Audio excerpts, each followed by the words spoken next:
Hello again. Ollie's back, and yes, I have another loaf of that sweet, sweet bread for you. Today's loaf comes to us by way of Marcus Aurelius, and he says the following. Every tool, instrument, or vessel is good if it performs well that function for which it was made.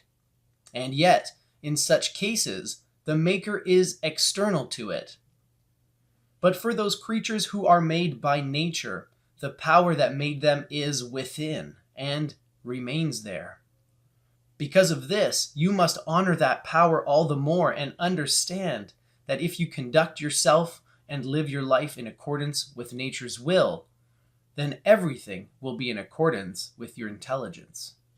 I really like this quote, and I came upon it when I was going through the meditations a while back. The reason that I think it's pertinent here is because I've been rewatching some of my more recent videos, and I've made mention of this several times. This notion that the creator is not outside of its creation, but is actually intrinsic, built in, or within the creations themselves. I was saying in one of my vlogs, if you want to know the creator, you should study the creation.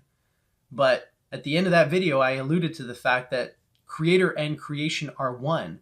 And in fact, the metaphor of creator and creation is not quite apt in my experience and to my understanding of the divine. In reality, it's more like a dancer and a dance.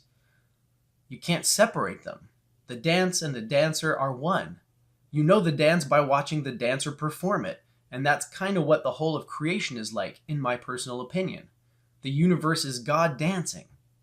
And there's choreography involved, but God's the choreographer as well. In any case, this quote kind of hits on to the same point because Marcus Aurelius is talking about the purpose or the function of tools and how a tool is good if it carries out that function for which it was designed. But when it comes down to nature's creations, the creator isn't outside looking in.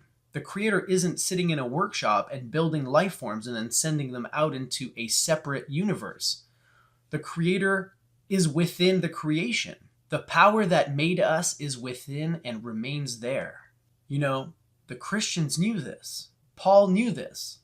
He said, the kingdom of God is within you, and I ask, where does the king reside, if not in his kingdom? Therefore, it's not much of a leap to say that if the kingdom of God is within you, a piece of God is there as well. And that's kind of what Marcus Aurelius is saying here. I know there are a lot of modern Stoics who try to stay away from the pantheistic, mystical/spiritual side of Stoicism. But to me, these things are inseparable. The premise of a logos or of a divine intelligence is the foundation of all the other premises that the Stoics come up with, all the way up to the very practical insights that Marcus shares in the Meditations. Insights like the fact that we don't react to the way things are, but rather to our own opinions about the way things are. All of these insights stack up, and at the very bottom you get this idea that there is a will, a consciousness, an intelligence. Call it nature with a capital N, call it God, call it Tao, makes no difference. That is the foundation of all of these beliefs. And so to separate it out to me is like getting rid of a very crucial aspect of the philosophy. Now, of course, I have friends that I am very close with who disagree vehemently on this point, so just stating my own personal opinion here. So after kind of highlighting the fact that the force that made us still dwells within us, Marcus goes on to say that it's crucial that we honor this power. This, of course, requires us to understand the will of nature, to study the creation, as I said in a past video, in order to understand the mind of the creator.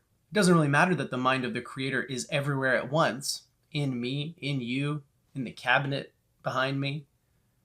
We still have to understand it. Just because it's in us doesn't mean we instinctively or immediately understand it. And in fact, it's easier to study the creative principle in other things because studying it in ourselves requires going in and going deep, and that's not the easiest first step. I think the scientists are doing a great job of studying this divine principle, the will of God, or nature with a capital N. I think to understand the mechanisms that underlie and drive the whole of creation is one way to do this. But ultimately, In order to live in accordance with nature, we have to study it at a more local level, and we have to look at the way we function as human beings. If we live in accordance to nature's will, everything that happens in our lives will make sense.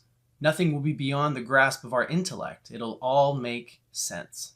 Doesn't mean you have all the answers. I mean, I certainly don't have all the answers, but when I look out in the world, there are things that used to confuse me, perplex me, anger me, and now, knowing what I know and drawing on the principles that I've learned over the past few years, I can pull back from those things and see them in a bigger, larger context. And they don't trigger me nearly as much as they used to. There's still a part of me that might get angered or incensed, but deep inside, there's this peace and this knowing that everything is exactly the way it should be.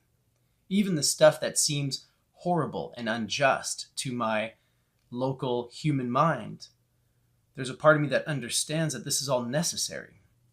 So honor the power that dwells within you, my friends. Try to live in accordance with nature. Try to align yourself with the way things are and see what happens. And of course, don't hesitate to tell me about your experiences. The comment section is waiting for you down below, and I will catch you on the next edition of The Daily Bread. Until then, live well, my friends.